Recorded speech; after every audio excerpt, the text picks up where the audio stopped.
Mr. Chairman, you're live. Thank you very much, Amanda. Good morning, y'all. Welcome to Snowmageddon. We're all just happy to be here. We found our way to the Capitol through the snow drifts and over the fields and et cetera, et cetera. We're very happy to be here this morning. Never thought I'd be so happy to see the Capitol as I am this morning. Mike, if you can go ahead and call roll, go ahead. Senator Bouchard, Excused. Senator Furphy. Here. Senator Hutchins. Here. Senator McCune, Here. Chairman Baldwin. Here. Thank you. We have a quorum.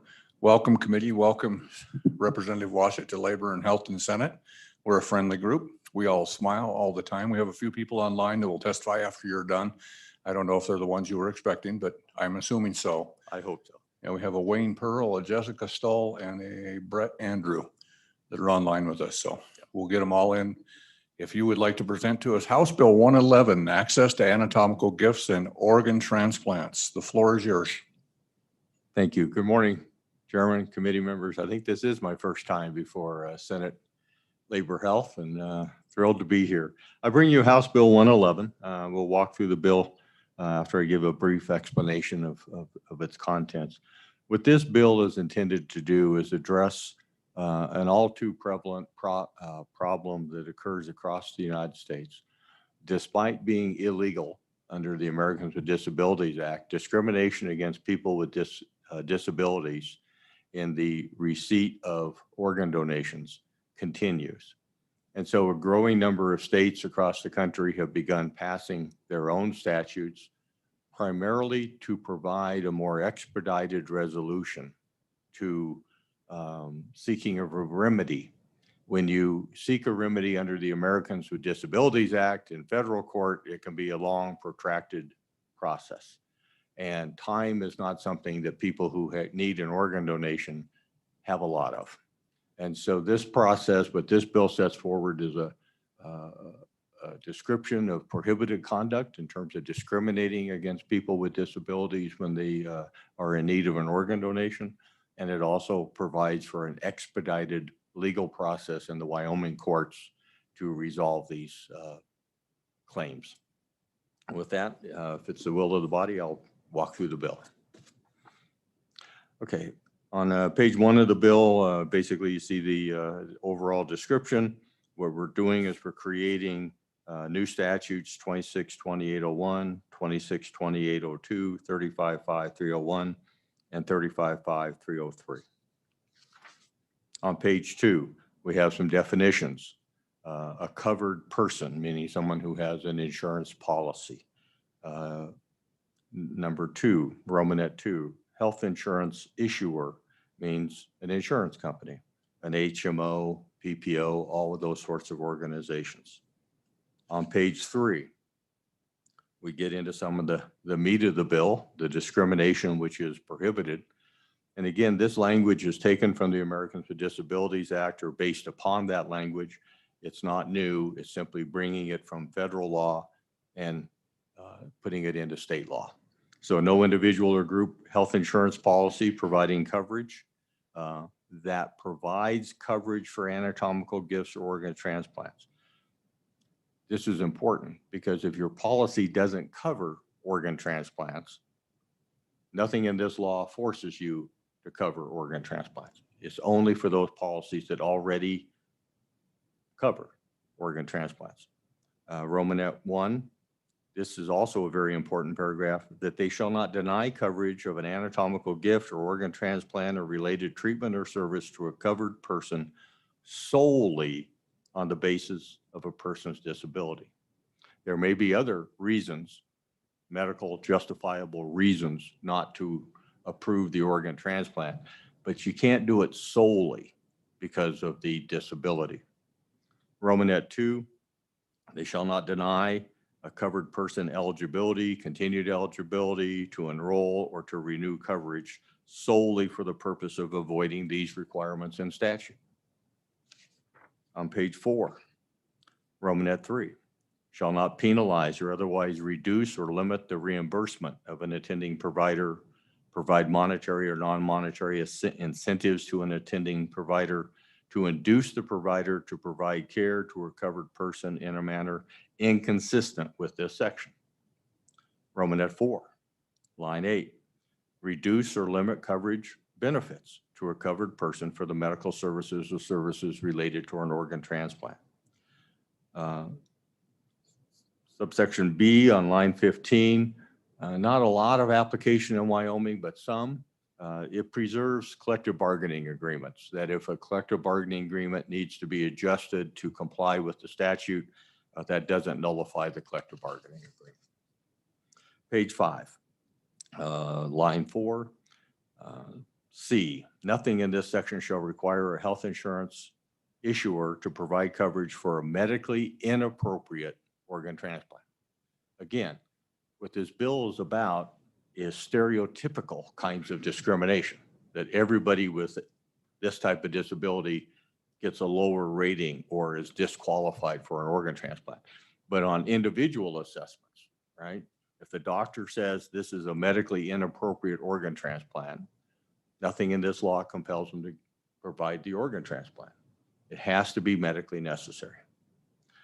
Chapter 5 on page 5, we go into definitions again, because this now is in Title 35. An anatomical gift, organ donation is defined. Page 6, auxiliary aid or service. Many people who receive an organ transplant have to provide certain care for themselves after the transplant. It's one of the stipulations. And if a person has a disability, they may not personally be able to provide that level of care for themselves. And what this is talking about are auxiliary aids and services to provide the individual with information in the decision-making process up front, those sorts of things, and then aids and services following a transplant. Line 9, we talk about providing assistance for hearing impaired individuals, and B, visually impaired individuals. Again, this is Americans with Disabilities, pretty much standard. I think most folks already do this in government and health services. C, supported decision-making services is then described in a couple of sections here. To use the support individual to communicate. Some of these folks with disabilities have difficulties communication, so you use a support person to help with that translation and interface with the individual. Number 2 on page 7, the disclosure of information to a legal guardian, authorized representative, designated individual. This is commonly in place already, right? When individuals can't make decisions themselves, we often have someone else assigned to interface for them. And paragraph 3, if an individual has a court-appointed guardian or other individual, we still want to make sure that the individual is involved in the decision-making to the greatest extent possible. So if someone has a representative or a guardian or someone who's assisting them, we don't want to just leave the person out on this important decision. Bottom of page 7, number 4, any other aid or service that is used to provide information in a format that is easily understandable and accessible to individuals. Again, we want to allow that individual to understand what's going on, and we're just making those adjustments. Romanet 3, line 5 on page 8, we have some definitions for covered entity. Any licensed provider of a healthcare services, including licensed healthcare practitioners, hospitals, nursing facilities, laboratories, intermediate care facilities. I think it's important to note that this process of organ donation is a complicated, multifaceted process that involves a lot of stakeholders, a lot of players, and all of those are covered by this act. B, any entity responsible for matching anatomical gift donors to potential recipients. We don't have any of those in Wyoming. The transplant centers are located out of state, but this bill does touch on the healthcare folks and the insurance folks who do practice in Wyoming.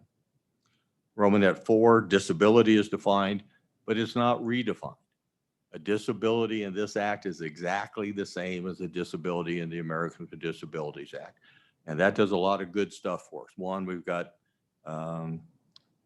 almost 30 years now of adjudication about disabilities, case law is there. We know what these things are. The healthcare profession is aware of what these definitions are. So we leave it as is, disability. Romanet 5 on bottom of page 8, organ transplant is defined. On page 9, Romanet 6, qualified recipient means an individual who has a disability and meets the essential eligibility requirements. Once again, if they don't meet the essential eligibility requirement, nothing in this act forces the transplant. Line 13. Let's see, line 9. A, individuals or entities available to support and assist the individual with anatomical gifts or transportation. B, auxiliary aids or services. C, reasonable modifications to the policies, practices, and procedures. This is a hallmark of the Americans with Disabilities Act, that we make reasonable accommodations. You know, that's why we have curb cuts to allow wheelchairs to access your sidewalks in your community and those sorts of things. I, on bottom of page 9, communication with one or more individuals or entities available to support. Again, this is a reasonable modification. That rather, if our policy normally says we have to deal with the individual, a reasonable accommodation is that we're going to expand that. We're going to communicate with one or more individuals who are there to assist the individual. Going on with reasonable modifications on page 10, paragraph 2, consideration of support networks available to the individual. So even if the individual is unable to provide post-operative care, does the individual have a support network? So normally it may be a disqualifier that's if someone can't provide the care for themselves. But in this case, a reasonable accommodation is, do you have others who can help you? Then we move into Title 35 on page 10. Here we have a bunch of shall nots. A covered entity shall not, again, the key word here is solely, shall not solely on the basis of an individual's disability, shall not consider the individual ineligible, shall not deny medical services or other services. Page 11, shall not refuse to refer the individual to a transplant center. Romanet 4, shall not refuse to place a qualified individual, qualified recipient on a transplant waiting list. Romanet 5, shall not place a qualified recipient on an organ transplant waiting list at a lower priority than other individuals.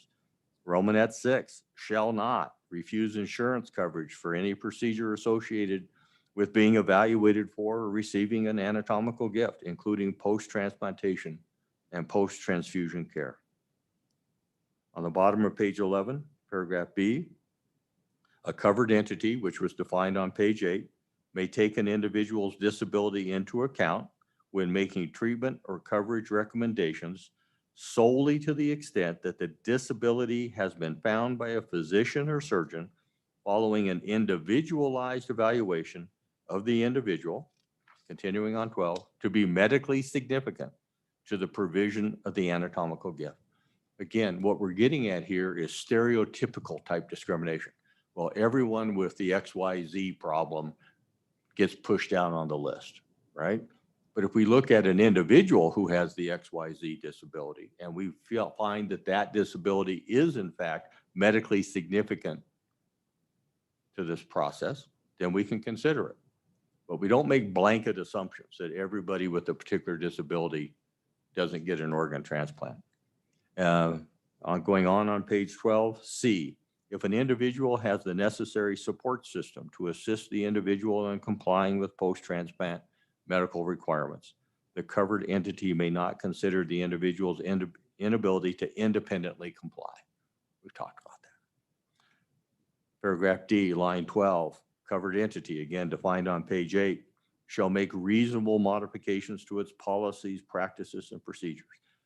We've all ran into that, right? Well, the policy says, and here the law says, we'll make reasonable modifications to those policies in order to accomplish this goal. And on the bottom of page 12, paragraph E, A covered entity shall take steps necessary to ensure that an individual with a disability is not denied medical services or other services related. Page 13, line 3, keywords here, unless the covered entity demonstrates that taking the steps would fundamentally alter the nature of the medical services or other services related to organ transplantation or result in an undue burden for the covered entity. Again, this is ADA type stuff. It's an out clause, if you will, but it's a valid out clause. That if the covered entity demonstrates that taking these steps would fundamentally alter the nature of the medical services, not going to be required. Or if it creates an undue burden, we have to build a new wing on the hospital, right? That's an undue burden. We're not going to require that under this statute. F, nothing in this section shall require a covered entity to make a referral or recommendation for or perform a medically inappropriate organ transplant. If it's medically inappropriate, this statute does not touch it. G, a covered entity shall otherwise comply with the requirements of Titles II and III of the Americans with Disabilities Act as amended. H, provisions of this article shall apply to all stages of the organ transplant process. Line 20 on page 13, enforcement. And this is really what's critical. This is something that's new. All this ADA non-discrimination stuff exists in federal law already. It already does. This enforcement mechanism is what's key, but we had to bring that federal language into our statute so that we can have these actionable under state law. So 355303, bottom of page 13, whenever it appears that a covered entity has violated or is violating any of the provisions in this article, the affected individual on page 14, the affected individual may commence a civil action for injunctive or other equitable relief against the covered entity in the district court for the county where the affected individual resides or resided or was denied the organ transplant or referral. So we're moving this into the state district courts for an expedited hearing. B, in an action brought under this article, the court shall give priority on its docket, an expedited review, and may grant injunctive or other equitable relief. Time is everything for these folks. What happens with organ transplants is if there's a delay, there's another patient waiting in the wings for that organ. And so if we tie this thing up in lengthy litigation, the organ that was a good match for our patient went to somebody else. Or in the worst case, our patient passes before the legal wranglings are over. So the types of relief are then spelled out, lines 13, requiring auxiliary aids or services, requiring the modifications of a policy. So in these cases, if the provider refuses to provide auxiliary aids, the court can order them. You have to provide auxiliary aids.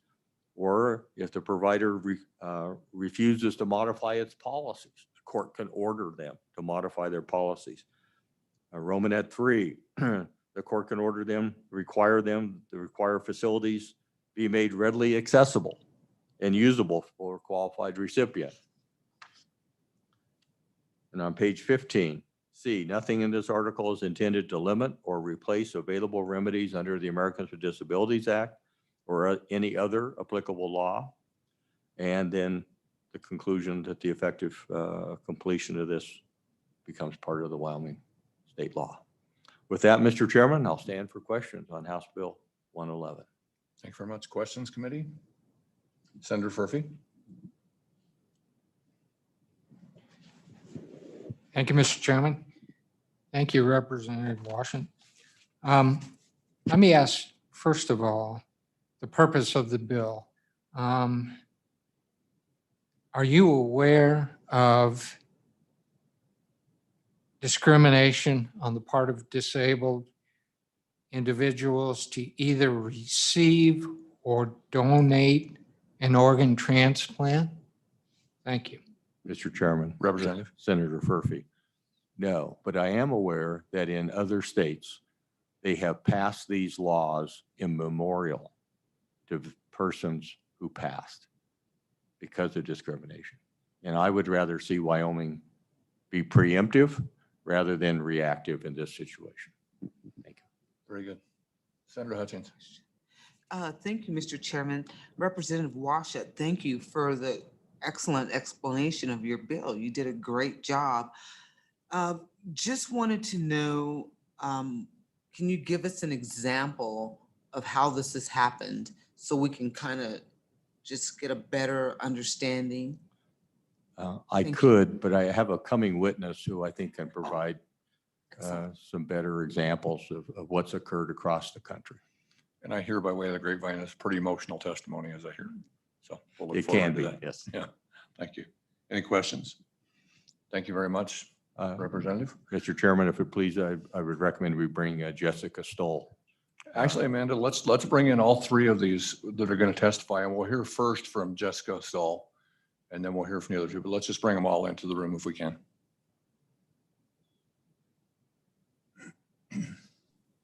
Mr. Chairman, they're all in the room. Perfect. One waved at us. And we're just going to assume that's either Wayne or Brett. Jessica, as soon as you come up there, why don't you go ahead and introduce yourself and go ahead and testify to the committee. Welcome to Labor and Health, by the way, and everybody's smiling. You met the first prerequisite.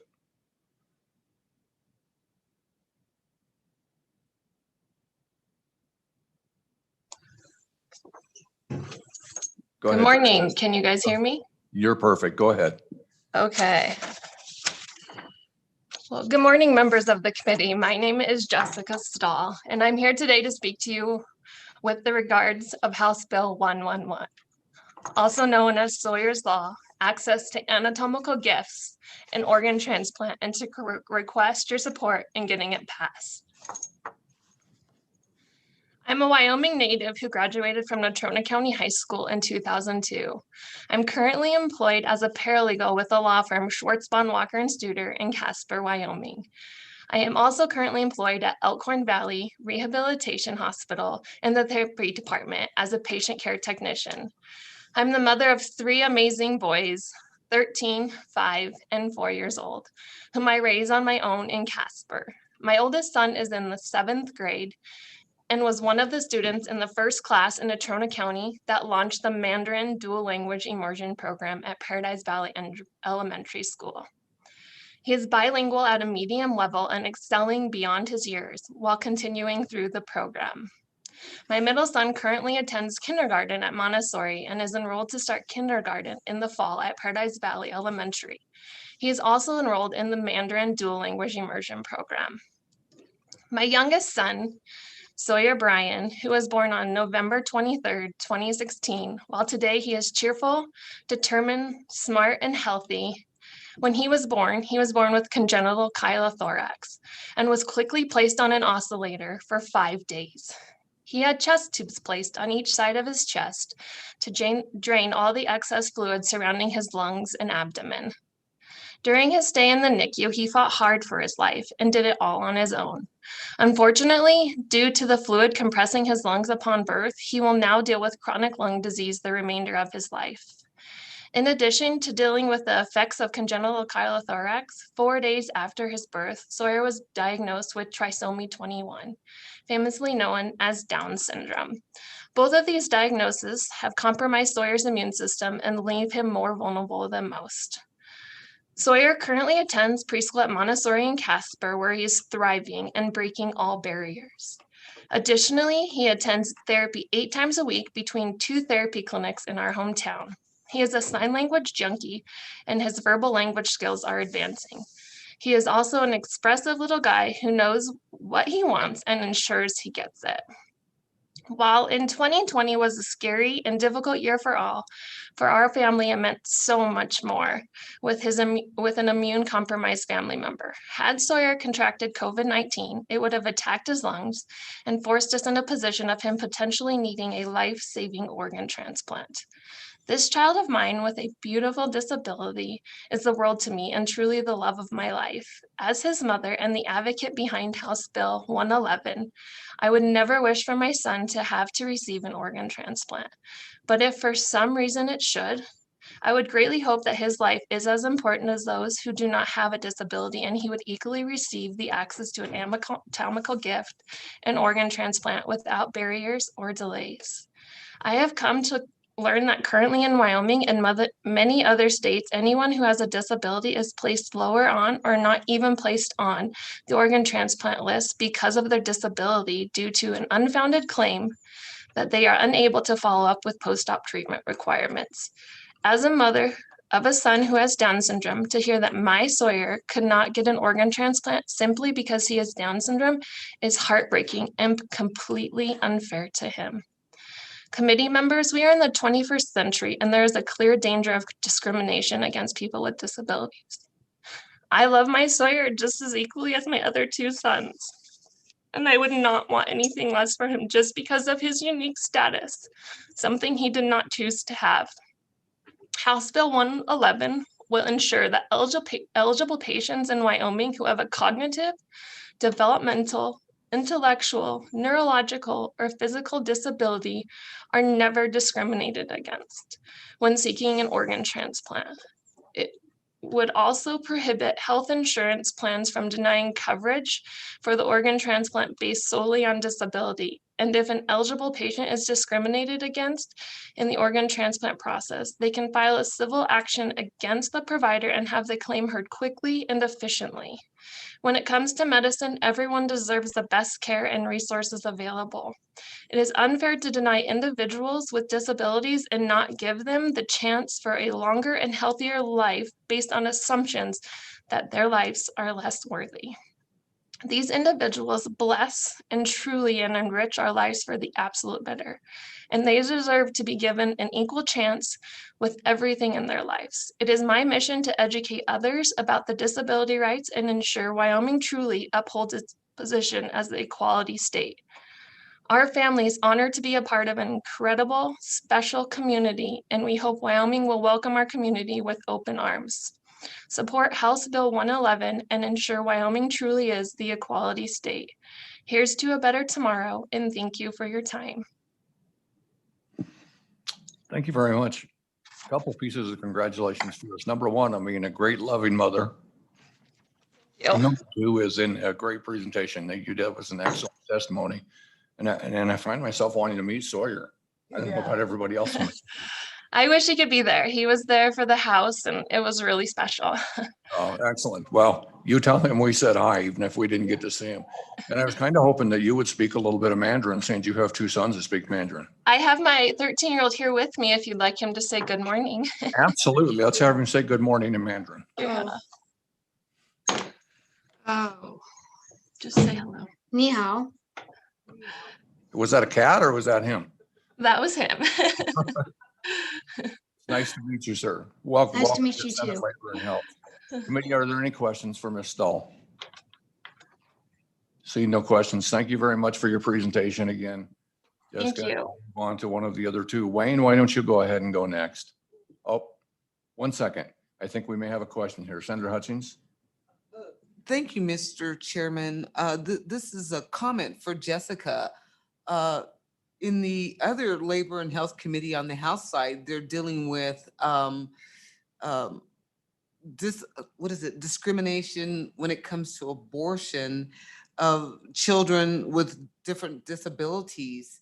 If you could email me, Senator Lynn Hutchings, I'd like to give you that bill number so you can look at it, because you would be a wonderful person to come to the committee and testify on behalf of Sawyer as well. So if you could do that, I'd appreciate it. And thank you, Mr. Chairman. You're very welcome. Okay, Wayne, you got all keyed up to talk there. He's ready now. He's not smiling though. I'm sorry, sir, you can't testify. There you go. Go ahead. Introduce yourself and testify. Good morning, Mr. Chairman, members of the committee. My name is Wayne Pearl, and I'm excited to be here in support of House Bill 111. Just as a bit of a background on me, I am a practicing corporate attorney in Baton Rouge, Louisiana, and I also happen to be an ambassador of the National Down Syndrome Society. And for some time now, I've worked with some incredible advocates like Ms. Stoll, who just testified. So it's a pleasure to be here in support of House Bill 111 and Ms. Stoll. I also happen to have an incredible 4-year-old daughter named Evangeline Love, or Evie for short. She's happy, perfectly healthy, extraordinary in every way. She also happens to have an extra copy of the 21st chromosome, or Down syndrome. And because of her diagnosis and my role at the National Down Syndrome Society, I've been an active member of the disability community for several years now. And within the community, there was one story that I heard that absolutely stood out to me as being almost unbelievable. It was a story about a little girl named Ellie, not even a year old, living with her family in Ohio and in need of a heart. The doctors told Ellie's mom Ellie wasn't eligible for transplant, not because she was too sick or for any medically significant reason. She wasn't eligible for transplant simply because she had Down syndrome. That was it. The doctors in her case determined that because she had an intellectual disability, her life was not worth saving. And when I heard Ellie's story, I immediately assumed it must be some type of anomaly, a one-off, some rogue group of doctors acting outside of the typical standard of care. What we found, though, at the National Down Syndrome Society was much worse. Story after story. 10-year-old boy named Leaf in Oregon denied a transplant because he is one of the 1 in 54 children born each day with autism.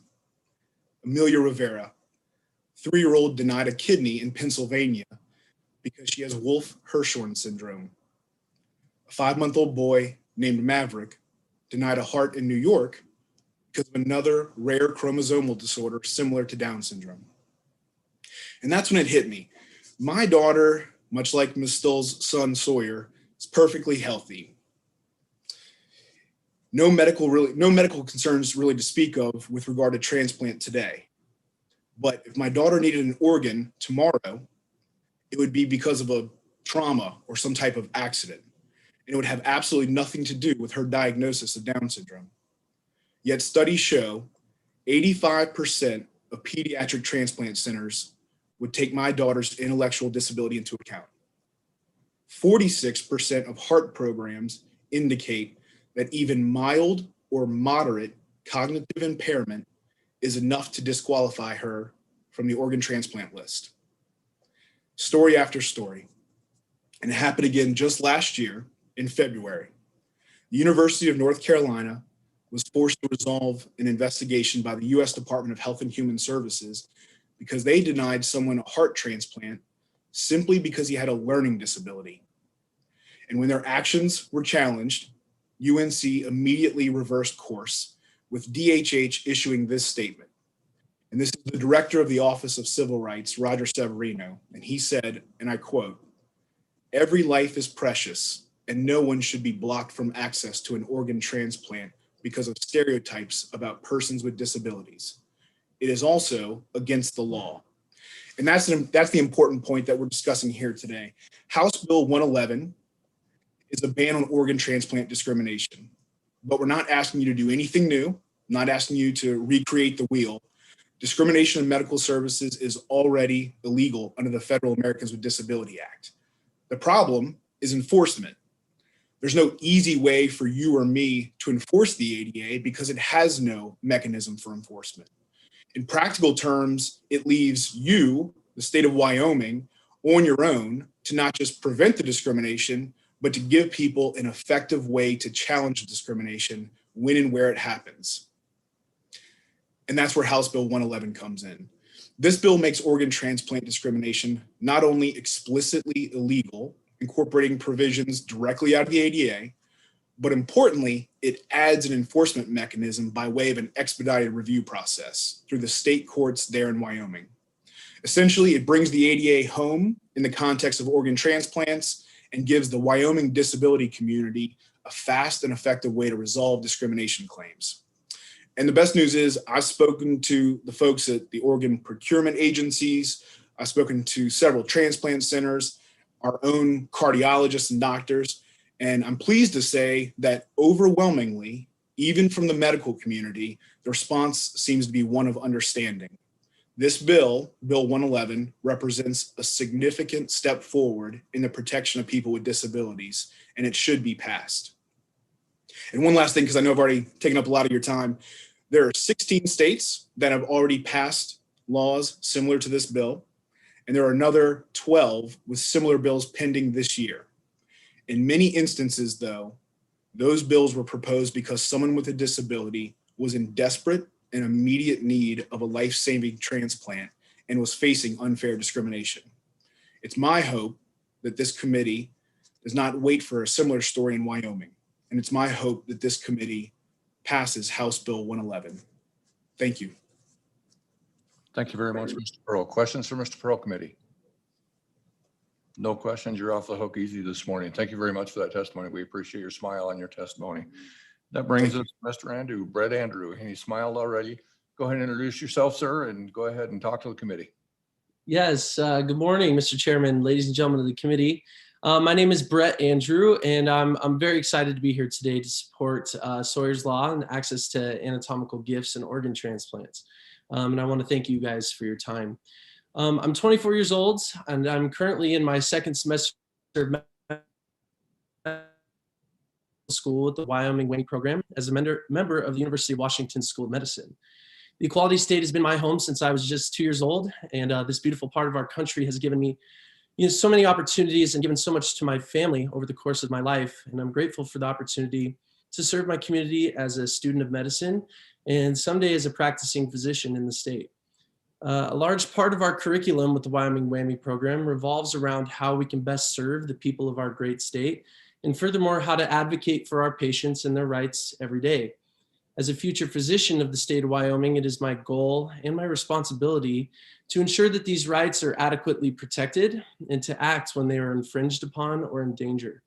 That's what brings me here today. As you guys have heard, in our beautiful state of equality, there's a gross injustice waiting to befall any Wyomingites with an intellectual disability. We are all familiar with how the transplant list works, at least on the surface level. Someone in the new organ is placed in a long line of others who find themselves in a very similar situation. The process can be agonizingly long, and unfortunately, as we all know, some don't live long enough to hear their name called. Just when I thought the process couldn't be any more challenging or seemingly unfair, I became aware of the issue that we are here to discuss today. As it stands, and as you've all heard in Wyoming and other states, an individual with an intellectual disability can be skipped on a transplant list solely based on a perceived poor quality of life when compared to someone without an intellectual disability. Although federally it is illegal to discriminate against these individuals, there's currently no way to enforce this law in Wyoming. And when I became aware of this predicament, it riled me. Everything I'm currently learning in medical school explicitly contradicts the nature of this situation. And furthermore, the thought of my future self being given the opportunity to provide a life-saving organ and making the conscious choice to skip an individual with an intellectual disability on a list is just simply inconceivable.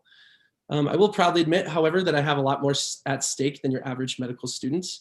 You see, I am the proud younger brother of one of these noted individuals. My older sister, Sammy, is 34 years of age and has trisomy 21 as well, which most of you know is Down syndrome, the same beautiful condition that little Mr. Sawyer, the stud muffin who inspired this bill, has. So if I could brag for a second, I'd like to tell you about my Sammy. Sammy was born in 1987 in Houston, Texas, to my amazing parents, Sandy and Julie Andrew.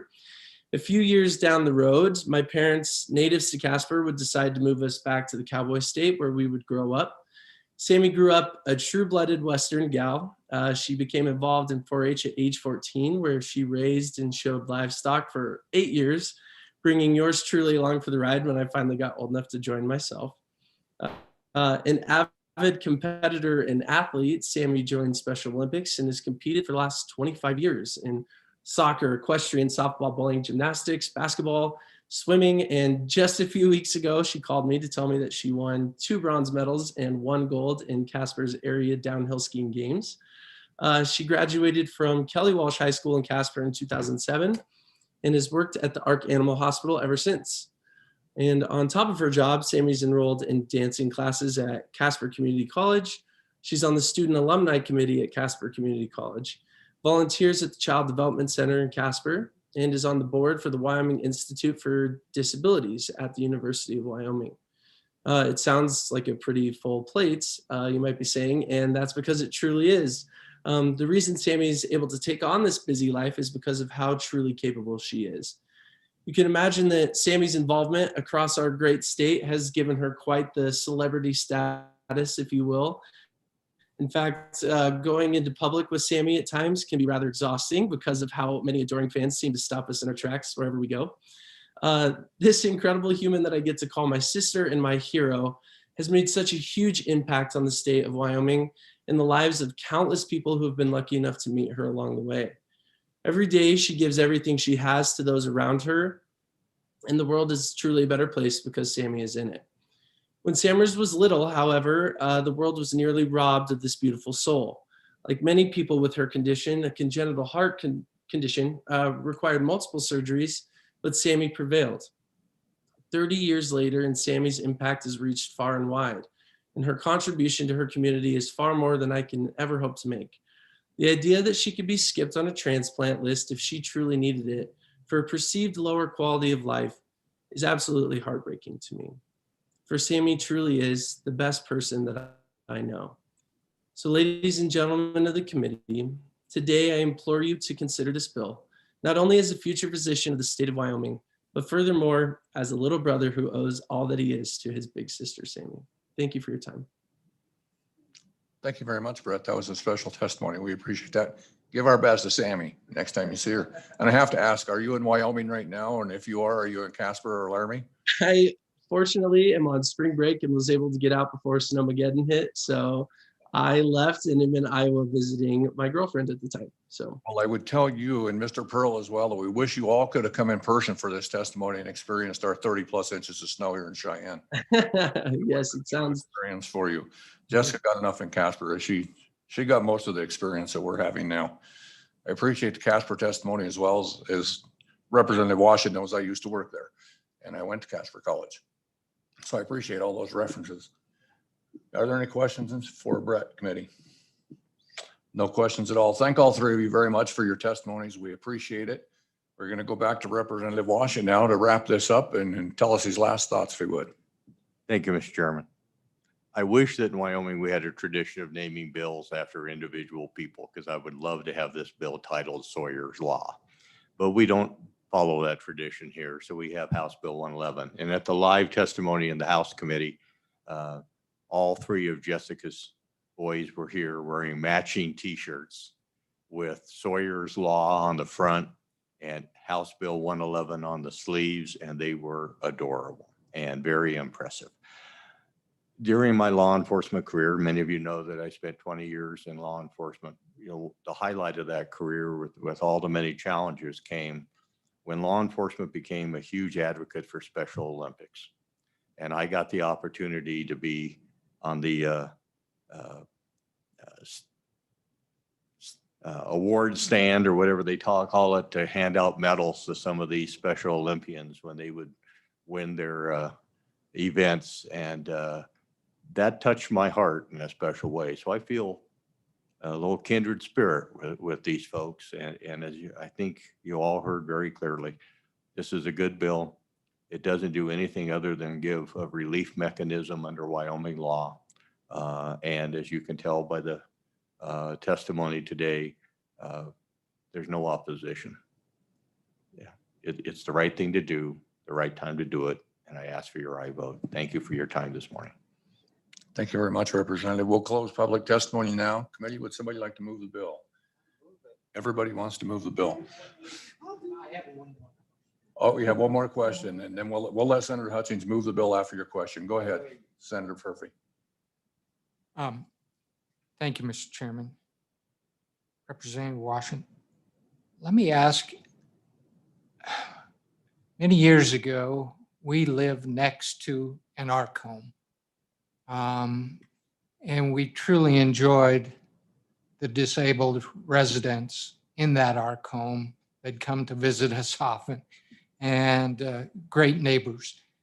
My question is, reading portions of this bill, I don't think that ARC home would be in a position to take care of a recipient if they had to have an organ transplant. And I certainly wouldn't want the ARC home to be liable in the event they couldn't take care of the recipient. Are you pretty comfortable they would be okay under this bill? Thank you, Mr. Chair. Representative Washington, go ahead. Thank you, Mr. Chairman. I am. I don't believe that a residential home like that falls in as a healthcare provider under this law. So the home itself isn't identified specifically in this law, and maybe Mr. Pearl, if he's still there, might chime in as an attorney to address this. But the doctors would still make that individualized assessment. Is post-operative care available for that individual? And that's permissible under this law. What we don't want are the stereotype kinds of discrimination. But if it, on an individual case-by-case basis, it could be considered. I see Mr. Pearl is back. Mr. Pearl, would you like to weigh in on that?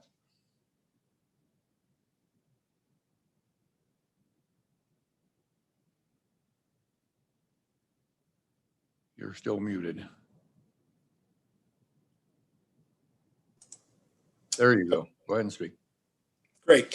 So that is correct. And I would make two other observations. The bill itself does not require a medical provider to provide a support network. So there are two aspects of the bill. There are the auxiliary aids and services, which are about communication and making informed consent. So a medical provider under this bill does have to make reasonable modifications to support informed decision-making based on a lack of communication if that's an issue. The medical provider, even if the ARC home was to fall under this bill somehow, this bill does not require that any medical provider provide a support network to assist in preoperative care or postoperative care. This bill only says that in the event that there is a support network available, whether it's the ARC home or someone else, that the medical provider has to take that into consideration in the event that there is an evaluation process that the postoperative care or individual care becomes an issue. So if you have an ARC home is concerned about liability, they simply don't have to provide the support network. Very good. Did that answer all your questions? Very good. Further questions, committee? If not, I believe Senator Hutchins popped her hand up and is moving the bill. Any comments on the bill, adjustments, amendments, comments, committee? Are you ready for a vote? We're holding. We're not rushing you. We have plenty of time. I would note, committee, you'll notice this is on green paper. Senator Furphy probably knows that, and Senator Hutchins is probably aware of that. Green means it's engrossed. This is coming to the House, and they didn't amend it. Go ahead, Representative. I thought it was for St. Patrick's Day. I'm disappointed. That too. I was just going to add that, and I was going to wish everybody I could stand. Oh, which reminds me, the IT people that are on board here, if you notice the camera when it switches over, say something, Senator Furphy. Just say the ABCs or something. Say something. I want to show them something. It's important here. Go ahead and say something. Turn your mic on.